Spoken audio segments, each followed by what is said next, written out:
Ladies and gents, welcome back to the chaos. I agree with this comment. I shouldn't have sold early. Actually, I shouldn't have entered early. But we're back. We're back with another banger. And today we are backing GameStop. And this is my open position and the average that I'm in, which is higher than what the price is sitting at. But this time I'm more ready psychologically. I'm going to make a case for GameStop here. A lot of you witnessed what happened on Friday. The price went from $67 all the way back down to $28 and closed at $27. Now, a lot of media outlets are blaming this on the share offering, and some of them are blaming it on the Roaring Kitty event, and some of them are blaming it on just people panicking because of the earner report. Well, the truth is we've seen this before already, this massive drop after a share offering. This was seen in May right here, okay, and this was also another 60% dip, okay, and this is another 40%. But I think if we look back here, it was actually a 55% dip. So I'm gonna make the case for GameStop here. Well, the truth is, first of all, what is the main focus here? Is to identify the actual fair value of GameStop after the offering that was just done, the 75 million. So the 75 million shares, if sold between $50 to $30, will net GameStop 2.5 billion on top of the 2 billion they already have. Now, this drop was actually called by the share offering, right? This is them selling.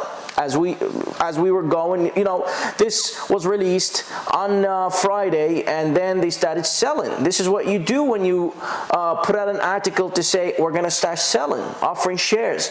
You have to do it immediately, because if you don't, then people will just freak out and they just start selling, and there's shorts that will just take advantage, and then you'll be left without that high numbers. And they know this. Also, per regulations, you have to act quickly when you put out an offering. This wasn't even a shelf offering, I don't think so. I don't think it was a shelf offering like the last time. Well, files to sell an additional through the market offering. Yeah, so this wasn't even a shelf offering. This was immediate. Okay, a shelf offering, you put it on the shelf and you exercise whenever. That was the last time where they made the offering. So they said, we'll just put it on the shelf, and they made people guess, will they sell or will they not? This time, I think it's more of a straightforward offering. Okay?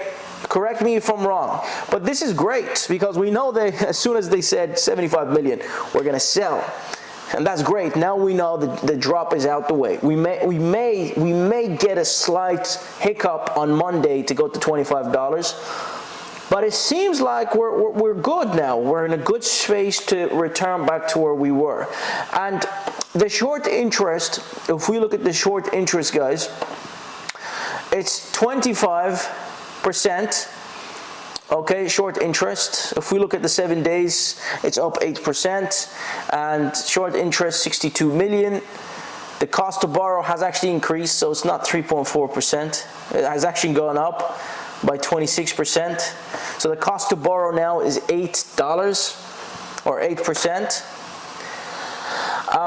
But that's 64 million or so, 68 million on the side, ready to be injected, of course. And then you've got Roaring Kitties, 12 million shares that will be exercised next week or the 21st. And you've got the AGM on Thursday for GameStop, so a lot of moving parts, and you've got 4 billion in cash for GameStop. Now, you don't just go ahead and dilute because you feel like diluting.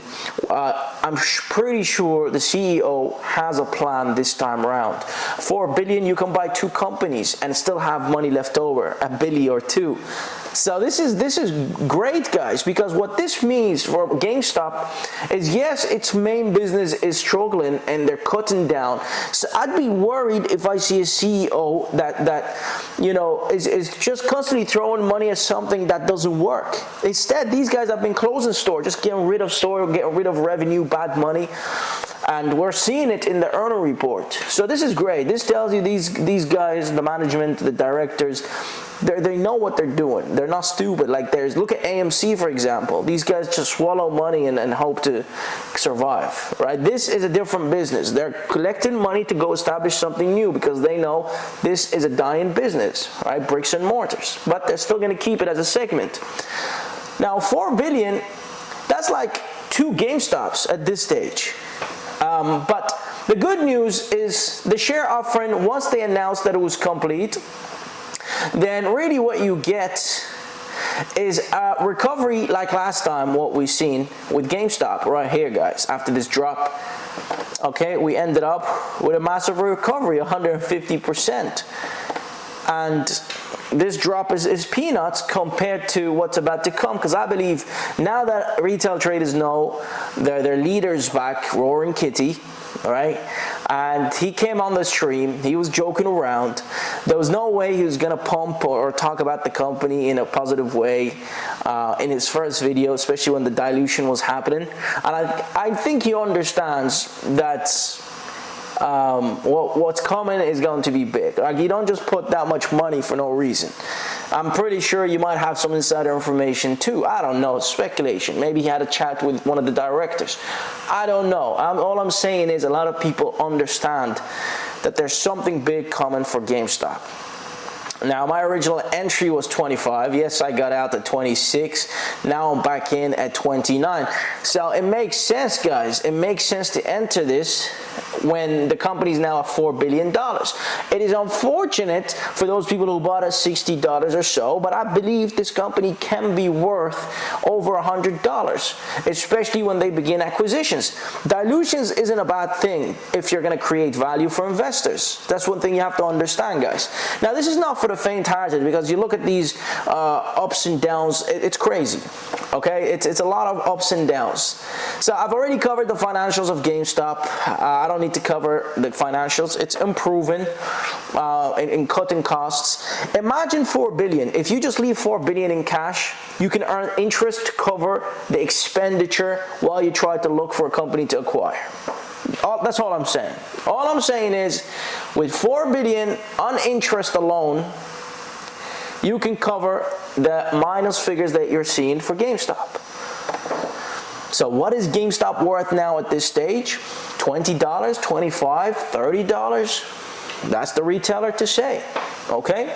That's for retailers to say. And look, there is nothing else you can talk about in regards to the growth of GameStop other than what's coming, which is a whole change of games, the business model. That's what you're betting on, is a change in the business model. And the whole business, matter of fact. Maybe they do MicroStrategy. MicroStrategy knew they were struggling, and then you started buying Bitcoin, turned into a holding company. And today, MicroStrategy is struggling. They're not actually growing, but they're still $1,600 a share. Okay? That's because, of course, of the company itself. What it's holding, which is Bitcoin. Can GameStop do the same thing, or can they go ahead and start buying other companies, acquire a whole business or a portfolio of other businesses? All in all, GameStop is worth it at this price that we're saying at, guys, which is $26. And I think you're going to see that in the next couple of days. You're going to see some momentum in the stock. Retailers have awoke. Roaring Kitty has awoke. Everybody's covering it. You have basically all these media outlets covering it, and well, what are we gonna do about it? Or we're gonna go to the, you finished the sentence, where are we going, guys? We're going to planet what? That's what I'm saying, is what planet are we going? So let's cover the chart. Let me tell you what we expect here. This is a standard chart. If I'm here to tell you guys something from my experience, you will see maybe this, okay? And we've seen that multiple times in such setups. You see this setup, like I've showed you a different setup and it ended up working out for GameStop in the last videos. Now you might see this setup, like I said, somewhere on Monday. You get to see this. Now a lot of people are gonna aim for this. I don't know if you'll get that, but keep that as as a thing that could potentially happen. But I don't think so. I think here at this level, just under 26, maybe from 26 you begin, or 27 you begin rallying back up, okay? And back here over this, once you break this level, the game starts. So I think you guys can do this, right? You guys can do this and make a lot. I'm with you this time. I'm more comfortable in holding this, unlike last time. I was, because it was a bad trade, right? My head wasn't in the right place, and I didn't have 4 billion reasons to enter and hold, but now I do. Okay, that's me done, guys. Hopefully you enjoyed this. All I wanted to do was announce that your boy is back supporting you in this trade. And nothing changes, right? I'm a trader at the end of the day. If I see a good price that I'm happy with, I will take it as always. Okay, guys, that's me done. Peace and love as always, and I appreciate you for watching. Smash that like button, spread the word around. But I think $27 for a 4 billion cash company with potential to acquire new companies and come out with headlines, I think it's a fair value. I think we're sitting at the right price. That's all I'm saying. 4 billion value, 8 billion market cap. Where is it? 9 billion market cap with 4 billion in cash. Well, imagine if I was acquiring this company and I say I've got 4 billion in cash, but my market cap is 9 billion. You say, okay, why would you pay double when I already have the cash? No, if I was to sell it to you, I'll sell it to you for 4 times as that, because I already have the billions, right? And I've got the revenue and the bricks and mortars and current assets, etc. Okay, guys, that's me done. Appreciate you for watching. Peace and love as always, and I'll see you next time. Bye.